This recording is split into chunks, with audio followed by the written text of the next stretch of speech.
बच्चों, कक्षा 12 वाणिज्य की क्लास में आपका हार्दिक स्वागत है। जैसा कि कल आपको हमने विनिमय विपत्र के संबंध में समझाया था, उसी के क्रम में आज विनिमय विपत्र के लेखे किस प्रकार किए जाते हैं वो चार्ट के माध्यम से आपको समझाने का प्रयास कर रहे हैं।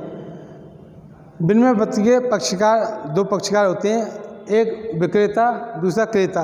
विनिमय विपत्र की भाषा में विक्रेता को आहारता कहते हैं, क्रेता को आहारी कहते हैं।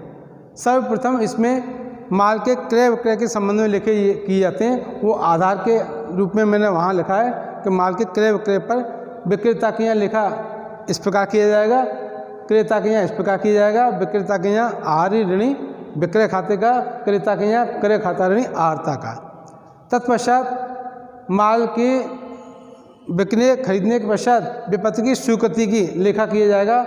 विपत्र के इस व्यक्ति को स्वीकृति मिलेगी, स्वीकृति मिलने पर प्राप्त पत्र खाता ऋणी आहारी का और यहाँ पर आहारता ऋणी देवपत्र खाते का। तत्पश्चात देय तिथि पर विपत्र का भुगतान होगा, तो भुगतान के समय इस व्यक्ति को भुगतान मिलेगा, ये व्यक्ति भुगतान देगा। विक्रेता यानी आहारता के यहाँ जो लेखा होगा बैंक अथवा रोकड़ा खाता ऋणी प्राप्त पत्र खाते का। क्रेता अर्थात आहारी के यहाँ देवपत्र खाता ऋणी रोकड़ अथवा बैंक खाते का। ऐसा भी हो सकता है बच्चों, भुगतान के समय देय तिथि पर भुगतान हो अथवा ना हो। भुगतान होगा तो ये लेखा किया जाएगा और भुगतान नहीं होगा तो बिल का अनादरण होगा। बिल के अनादरण की स्थिति में यहाँ पर ये लेखा किया जाएगा, ये लिखा हुआ मैंने देय तिथि पर विपत्र का अनादरण। विक्रेता के यहाँ आहारता के यहाँ आहारी ऋणी प्राप्त पत्र खाते का, रोकड़ खाते का।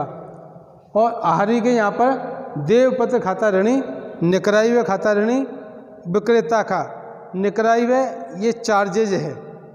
तत्पश्चात पहली परिस्थिति विपत्र की जो प्रयोग की होती है, 4 परिस्थितियाँ होती हैं, वो मैंने यहाँ पे आपको समझाया। पहली परिस्थिति देय तिथि पर स्वयं विक्रेता भुगतान प्राप्त करे। दूसरी परिस्थिति बिल बैंक से बट्टे पर बनाया जाए।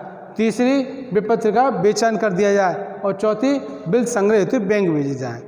पहला प्रयोग मैंने आपको यहाँ पर बता दिया। पहले प्रयोग में भुगतान मिलेगा ये स्थिति, भुगतान नहीं मिलेगा अनादरण में ये स्थिति। दूसरी परिस्थिति आती है बिल बैंक से बट्टे पर बनाना।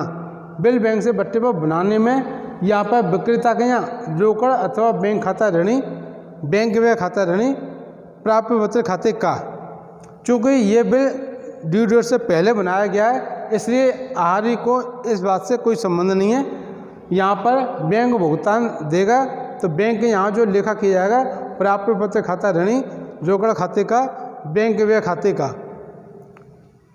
इसी परिस्थिति में देय तिथि पर विपत्र का भुगतान, देय तिथि पर विपत्र का भुगतान, तो यहाँ प्रश्न पैदा होता है, यहाँ प्रश्न उत्पन्न होता है कि कौन भुगतान लेगा, कौन भुगतान लेगा। तो हर परिस्थिति में विक्रेता ही, क्रेता ही, आहारी ही भुगतान देगा, लेकिन भुगतान लेगा कौन?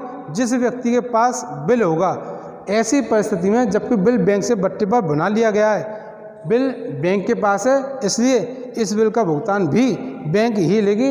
बैंक के यहाँ जो लेखा किया जाएगा रोकड़ खाता ऋणी प्राप्त पत्र खाते का। और क्रेता जो भुगतान देगा उसके यहाँ पहली वाली एंट्री होगी देवपत्र खाता ऋणी रोकड़ खाते का, और यहाँ पर भी देवपत्र खाता ऋणी रोकड़ खाते का। तो बच्चों, मैंने आपको चार्ट के माध्यम से ये समझाया और बेहतर तरीके से आपको विनिमय पत्र के संबंध में लेखों का ज्ञान हो गया होगा। आप इसका अभ्यास करें, प्रैक्टिस करें, और जितने भी प्रश्न हैं इस चार्ट के माध्यम से आप करोगे तो बेहतर तरीके से आपको उत्तर आएंगे। धन्यवाद।